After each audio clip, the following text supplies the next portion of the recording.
الحمد لله رب العالمين والصلاة والسلام على رسوله الأمين أما بعد أعوذ بالله من الشيطان الرجيم بسم الله الرحمن الرحيم وما أرسلناك إلا رحمة للعالمين صدق الله العظيم. آئے دنیا میں بہت پاک و مکرم بن کر، آئے دنیا میں بہت پاک و مکرم بن کر، کوئی آیا نہ مگر رحمت عالم بن کر.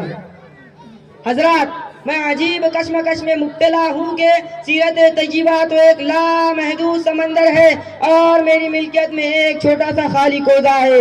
سو میں اس ننھے سے کوزے میں کن قطرات بے بہا کو بھر لوں جن سے آپ حضرات کو سیراب کر سکوں.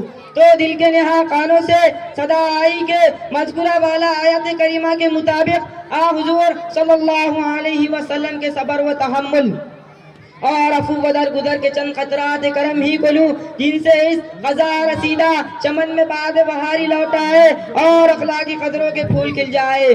محترم حضرات، خطبے میں جو آیت کریمہ پڑھی گئی ہے اس کا مطلب ہے کہ حضور اکرم صلی اللہ علیہ وسلم سارے جہاں کے لیے رحمت و شفقت کا مجسمہ ہے. آپ صلی اللہ علیہ وسلم کے جس شعبے زندگی کا بھی پہلو لے لیا جائے تو ہمیں ہر سو رحمتی رحمت اور شفقتی شفقت نظر آئیں گی. بلا شبہ آپ پوری کائنات کے لیے سراپا رحمت ہے. آپ ہی وہ مینار نور ہے جس کی روشنی سے رضا الہی کی منزل چمکتی دکھائی دیتی ہے. آپ کی ہدایت و رحمت بری تعلیم ہر دور میں ہر ملک اور قوم کے لیے مفید اور نجات کا ذریعہ ہے. خالق کائنات نے آپ کو سب سے بہتر و برتر بنایا، آپ کو اس فضائل و قطائل سے نوازا.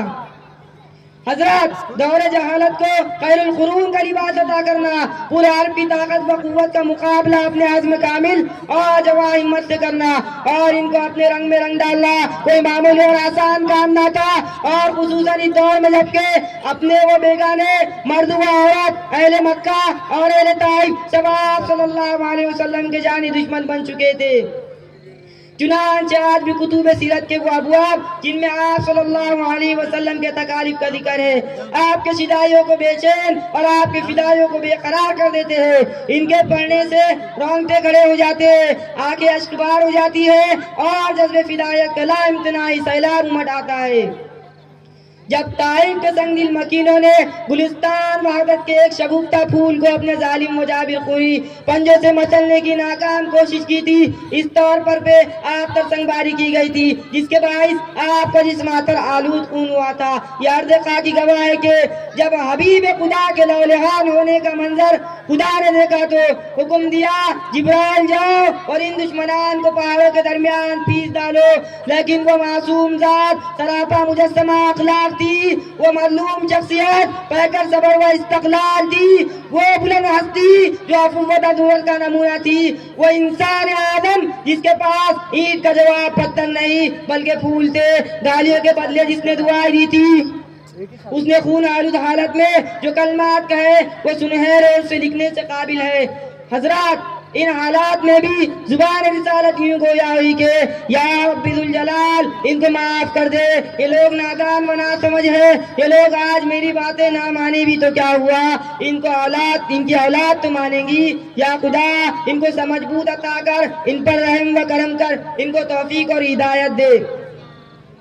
جہالت ہی نے رکھا ہے صداقت کے خلاف ان کو، جہالت ہی نے رکھا ہے صداقت کے خلاف ان کو، بیچارے بے خبر انجانے کر دے معاف ان کو.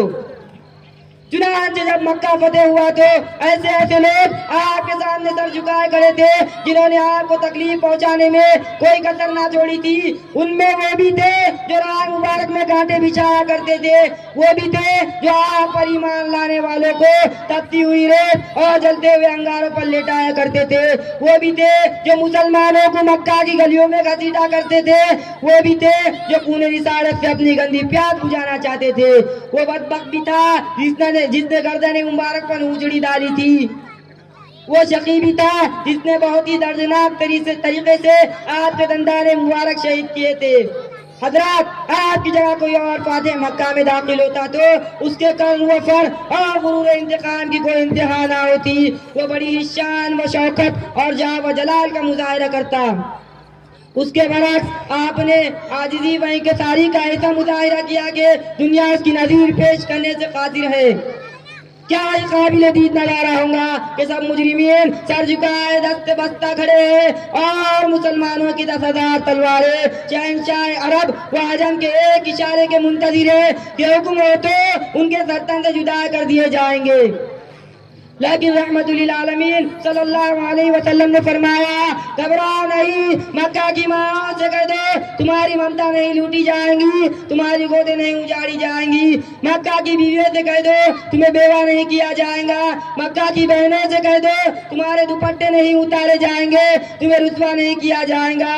جس نے گلے پر تلواریں چلائی تھی اسے آج گلے سے لگایا جائے گا، جس نے سینے میں خنجر گھونپا تھا اسے آج سینے سے چمٹایا جائے گا۔ اور آپ نے صاف عام اعلان فرما دیا کہ آج تم پر کوئی مواخذہ نہیں، جاؤ تم سب آزاد ہو۔ جو ابو سفیان کے گھر میں چلا جائے گا اس کو امان ہے، جو مسجد حرام میں چلا جائے گا اس کو امان ہے، جو ہتھیار ڈال دے اور اپنے گھر کے دروازے بند کر لے گا اس کو بھی امان ہے۔ حضرات آپ صلی اللہ علیہ وسلم کے شان رحیمی دیکھیے کہ وہ بدبخت وحشی جو آپ کے چچا حضرت حمزہ رضی اللہ تعالیٰ عنہ کا قاتل ہے، ہندا جس نے آپ کا کلیجہ چبا کر اپنی ناپاک روح کو جھوٹی تسلی دی تھی، آپ نے آج اس کو بھی معاف فرما دیا۔